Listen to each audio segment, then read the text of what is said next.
नमस्कार, मैं हूं अंकित कुमार और आप देख रहे हैं ह्यूमन लाइव न्यूज। इस वक्त हम सासाराम में सासाराम में स्नेहा हत्याकांड के न्याय के लिए आज धरना प्रदर्शन किया गया। तो यहाँ पे झारखंड का एक नेत्री आई है और जो यहाँ के सामाजिक कार्यकर्ताओं, कुछ पॉलिटिकल पार्टी से भी जुड़े लोगों से हम बात करेंगे, सुनाएंगे क्या कुछ कहते हैं।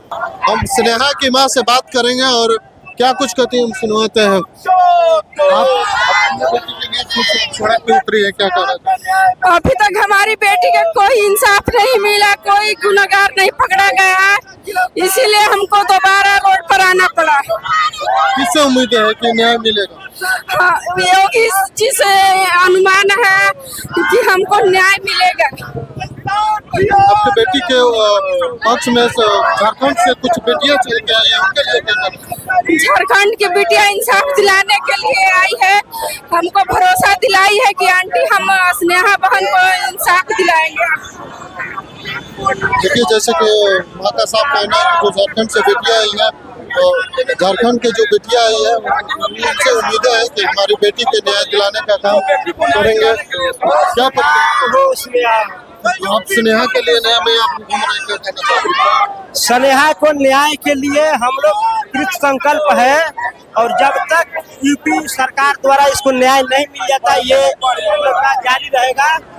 और सरकार यूपी की सरकार जो है बाहरी है और बिहार की सरकार मुख्यमंत्री माननीय नीतीश कुमार जी गूंगे बने हुए हैं और जिस तरह से अंधा होने का नाटक कर रहे हैं हमारे माननीय मुख्यमंत्री प्रधानमंत्री नरेंद्र दास मोदी जी, जिनके घर की ये घटना है और मुख्य दर्शन बने हुए हैं, इसके खिलाफ में हम लोग आक्रोश मार्च निकाले हुए हैं। चलिए, और लोग हैं, उनसे भी बात करेंगे। भैया, क्या लग रहा है, न्याय मिल जाएगा इस बार? जब तक हम देखिए, आंदोलन इसीलिए होता है कि आदमी मरा नहीं है, जिंदा है। और इस निकम्मी सरकार में जब तक हर एक व्यक्ति अपने घर से आंदोलन के लिए नहीं लड़ेगा, यह सरकार इसी तरह रहेगी। चूंकि प्रधानमंत्री को एक बेटी है न एक बेटा है, उसने किसी की बेटी का अपमान किया है उसको छोड़ करके। उसी तरह मोदी है, वह आज तक से शादी नहीं किया है, कहता है कि जोगी है। और जोगी होने का मतलब केवल पूजा पाठ होता है, न कि सत्ता चलाना होता है। तो इन्होंने धर्म की आड़ पर जाकर के सत्ता चला रहे हैं। और जो बंदा आदमी होता है वह बेटियों के साथ अन्याय ही करेगा, न्याय नहीं करेगा। हमारा बात साफ साफ है। किससे उम्मीद है? यह हम सरकार से, फिर भी क्योंकि संवैधानिक तरीके से वो लोग सरकार में बैठे हुए हैं और इस संवैधानिक तरीके से हम अपने सत्याग्रह से, लोग नहीं जान रहे थे कि जब अंग्रेजों से देश गुलाम था तो घर से निकलने वाले भी डर रहे थे। लेकिन यहाँ पर जब सत्याग्रह हुआ तो अंग्रेजों को भारत छोड़ना पड़ा। इसीलिए हम लोग सत्याग्रह में हैं कि मेरे सत्याग्रह से मोदी जोगी को आंख में दिखाई देगा और कान में सुनाई देगा और बेटी स्नेहा के दोषियों को पकड़ा जाएगा। देखिए, लोगों का साफ कहना है कि जब तक बेटी स्नेहा को न्याय नहीं मिल जाता तब तक हम लोग ऐसे काम करते रहेंगे। और बनारस में भी लोगों का जाने के लिए जो महिला दिवस, अंतर्राष्ट्रीय महिला दिवस है, उस पर बनारस में अपना जो वहाँ के थाना है उसको घेराव करने की बात कही जा रही है। हमारे साथ एक समाजसेवी और है, क्या नाम है? रवि कुमार कुशवाहा। क्या लग रहा है, न्याय मिल जाएगा? न्याय मिलने की लड़ाई हम लड़ रहे हैं, लड़ाई अंततः का मिलना तय है, क्योंकि सम्राट अशोक का वंशज का हम लोग हैं। अब सम्राट अशोक वंशज का क्या उद्देश्य भली भली जानते होंगे। आप क्रांतिकारी हैं और क्या लगता है कि आपके इस शांति मार्च से न्याय मिल जाएगा? शांति मार्च माने ये बात दिखाया जा रहा है कि आप न्याय नहीं देते हैं तो इस संघर्ष जारी रहेगा और न्याय आपको अंततः का मिलना ही है, मिलना देना ही पड़ेगा। चाहे किससे उम्मीद है? किससे उम्मीद है? किससे उम्मीद है, सरकार या कोर्ट? वहाँ का सरकार और कोर्ट दोनों से हम लोग उम्मीद है कि दोनों न्याय दे। सरकार नहीं करता तो कोर्ट करेगी। देखिए, जैसे लोगों का साफ कहना है कि सरकार और कोर्ट से दोनों से उम्मीद है और ऐसी तमाम खबरों के लिए बने रहे हमारे साथ। धन्यवाद। मैं कहना चाहती हूँ, मैं सबसे पहले सभी लोगों को झारखंडी जोहार, मेरा प्रणाम। मैं स्नेहा के मुद्दे पे यही कहना चाहती हूँ कि एक महले होने चाहिए और ना ही हमारी सरकार, ना ही हमारा प्रशासन, ना ही यहाँ की जनता अभी तक स्नेहा को न्याय दिलवा पाई, क्योंकि कहीं ना कहीं पूरा सिस्टम करप्ट है। अगर सिस्टम अगर हमारा करप्ट नहीं होता तो शायद आज स्नेहा बहन को न्याय मिल जाता। तो मैं सभी बिहार वासियों से और सभी यहाँ पे, तो मैं कुशवाहा सभा भवन के बाहर खड़ी हूँ, लेकिन मैं कुशवाहा समाज से हटकर जितने भी लोग हैं, जितनी भी जाति हैं, सबसे मैं एक गुहार लगाना चाहती हूँ कि सबसे बड़ा धर्म और जाति इंसानियत का होता है। क्योंकि स्नेहा का मर्डर या रेप जो भी हुआ है उनके साथ, वो एक जाति का नहीं हुआ है, संपूर्ण महिला जाति का हुआ है। इसलिए मैं यहाँ आकर ये संदेश देना चाहती हूँ कि मैं साथ हूँ इस लड़ाई में, आप लोग यहाँ पे सपोर्ट करें और हम लोग सभी महिला मिलकर बनारस में जो थाना में केस किया गया वहाँ जाके घेराव करेंगे और वहाँ के प्रशासन एवं वहाँ के मुख्यमंत्री से ये बात को रखेंगे कि मृतक के 10 दिन के बाद FIR क्यों किया गया। ऐसा कौन सा नियम है, ऐसा कौन सा संविधान है हमारा कि जब किसी की मृत्यु हो जाती है तो उसके 10 दिन के बाद FIR होता है। ऐसा कौन सा संविधान है जिसमें अगर जो मृतक होते हैं उनके शरीर उनके परिवार वालों को नहीं सौंपा जाता है। ऐसा कौन सा संविधान है?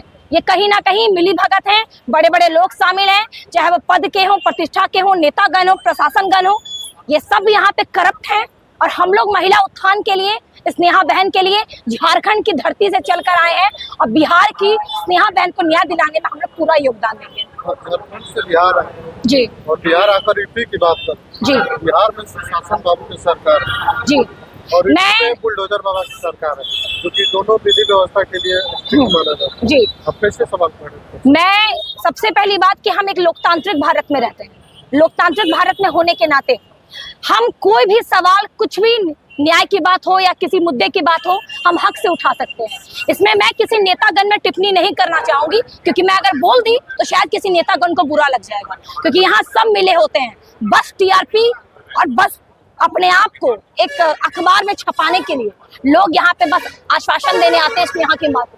स्नेहा के जो परिवारगण है उन्होंने कहा है ये बात कि तमाम लोग आए, लेकिन तमाम लोग की क्या औकात नहीं थी कि एक लड़की को न्याय दिलाने में वो अपना सामना कर पाए?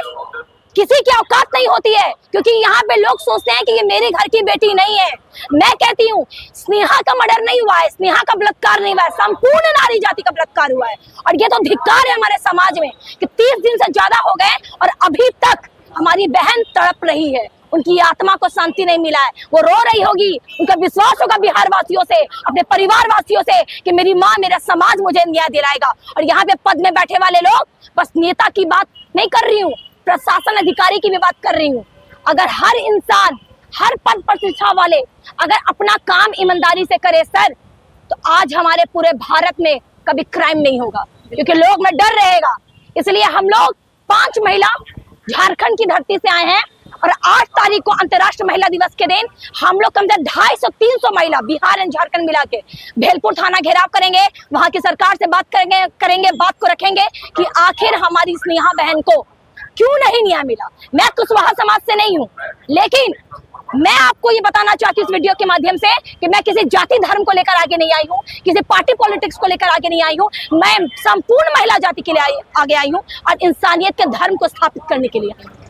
तो संस्था में एक टैगलाइन है, संकट मोचन। जी, स्नेहा के लेकर कौन से संकट मोचन करना भूमिका निभाएगी? सबसे पहली बात मैं ये बोलना चाहूंगी कि हमारा जो संस्था है उसका संपूर्ण संकट मोचन फाउंडेशन, यानी कि संपूर्ण संकट को हरने वाली एक संस्था।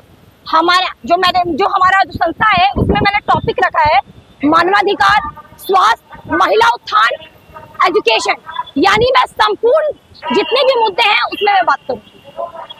बलात्कार, क्योंकि आज हमारे समाज में सर हर दिन, हर दूसरे दिन कोई ना कोई लड़की चौराहे में, ट्रेन की पटरी में, स्कूल के बाहर मिलती है। सार्वजनिक मर्डर हो जाता, रेप हो जाता, लेकिन हमारी सरकार, हमारी नेता चुप होती है। क्यों? संविधान बना है, धारा बनी है। BNS में पिछले साल ही हमारे माननीय प्रधानमंत्री जी ने नए कानून का संशोधन किया है। क्या मिला? कानून तो संशोधन होते रहते हैं, लेकिन हर दिन बिटिया पे कभी सूटकेस में मिलती है, कभी झाड़ी के पीछे मिलती है। महिलाओं को लेकर कुछ नहीं होता साहब, यहाँ बस राजनीति की बात की जाती है।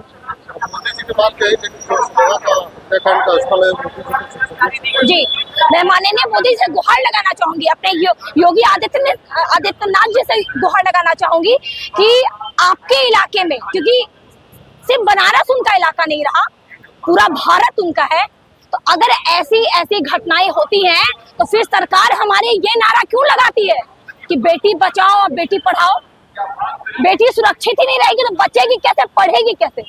आज घर में रहे तो दिक्कत, बाहर में रहे तो दिक्कत, पढ़े तो दिक्कत, ना पढ़े तो दिक्कत, शादी हो तो दिक्कत, ना शादी हो तो दिक्कत। तो महिलाएं करेंगी क्या? तो हर महिला को मर जाना चाहिए यहाँ पे। तो यहाँ पे बस एक राजनीतिक दल वाले और पदाधिकारी लोग हैं ना सर, ऊपर में जो बैठे हुए, या फिर आम जनता, सभी लोगों का 60 गांठ मिलाकर स्नेहा का मर्डर किया गया। एक आदमी यहाँ पे शामिल नहीं है।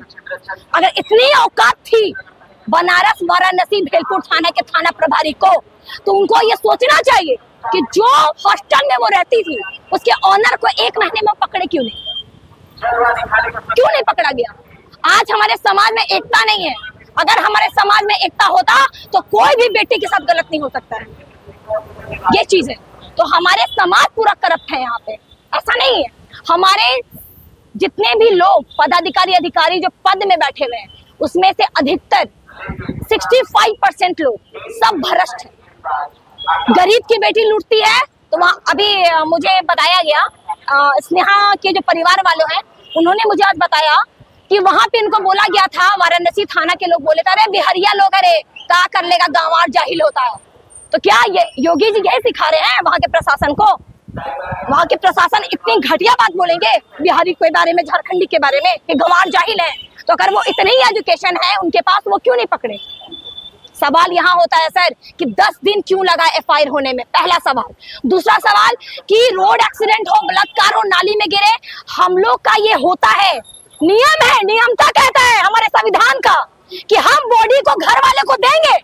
किसके इतनी औकात होगी कि प्रशासन के बेटी की बॉडी तक वहां जला दिए? ये पूरा ऊपर के लोग मिलकर इस केस को दबा रहे हैं। बिहार की बात नहीं है, हर दूसरे दिन पूरा संपूर्ण भारत में हर बेटी के साथ बलात्कार, मर्डर हो रहा है। लेकिन हमारे सदन में आवाज उठाने वाला कोई नेता नहीं है, कोई विधायक नहीं, कोई सांसद नहीं। हर मुद्दे में उठाया जाएगा नारी सुरक्षा, बेटी बचाओ, बेटी पढ़ाओ, लेकिन सदन में ये आवाज क्यों नहीं उठाया जाता है सर कि नारी को सुरक्षा कैसे दे? बिना नारी का नर है क्या? बिना नारी का जगत है क्या? लेकिन नहीं, हमारे सदन में भी इस बारे में कोई चर्चाएं नहीं होती है कि नारी कैसे सुरक्षित रहे। नारी सुरक्षित नहीं रहेगी, कल को हर किसी की बहन बेटी ऐसे ही बलात्कार होकर मिली पड़ेगी रोड। क्या परिचय? मेरा नाम अमीषा प्रसाद है और मैं झारखंड जिला रामगढ़ मांडू की निवासी हूँ। मैं सोशल वर्कर हूँ, मैं ग्रेजुएशन की छात्रा हूँ और अभी हमने 1.5 साल पहले संगठन का निर्माण किया है जिसका नाम है संपूर्ण संकट मोचन फाउंडेशन। जी, जय हिंद, जय भारत। 1 महीने से FIR नहीं हुआ है। पहले तो उनको अपने कुर्सी का लालच है। मैं पूछना चाहता हूं कि इनके जो है पिता जो है पीड़िता बच्ची के पिता वहां से गए मिलने के लिए, वहां के CM से मिले, DGP से मिले। CM ने क्या कहा? CM ने कहा कि न्याय मिलेगा। तो न्याय अगर मिलता तो मुख्यमंत्री दिलचस्पी लेकर के सबसे पहला काम था उसका कि वो क्या करता, 1 महीने से तक क्या कहते हैं 12 दिन के बाद FIR होता है, तो सबसे पहला अगर न्याय मिलता और चाहता CM और DGP। CM ने इनको DGP को फोन किया, अभी उनके पिताजी से बात हुई है उस बच्ची के, DGP के पास गया, सब ने कहा न्याय मिलेगा। तो क्या न्याय मिला? न्याय अगर मिलता तो then and there SP suspend होते, थाना प्रभारी सस्पेंड होते। क्योंकि थाना प्रभारी ने FIR नहीं किया तो ये ड्यूटी बनती है, नेग्लिजेंसी ऑफ ड्यूटी, कर्तव्यहीनता का आरोप उस पर था। उसने कर्तव्यहीनता दिखाई तो थाना प्रभारी को सस्पेंड किया था। कहीं कुछ नहीं हो रहा।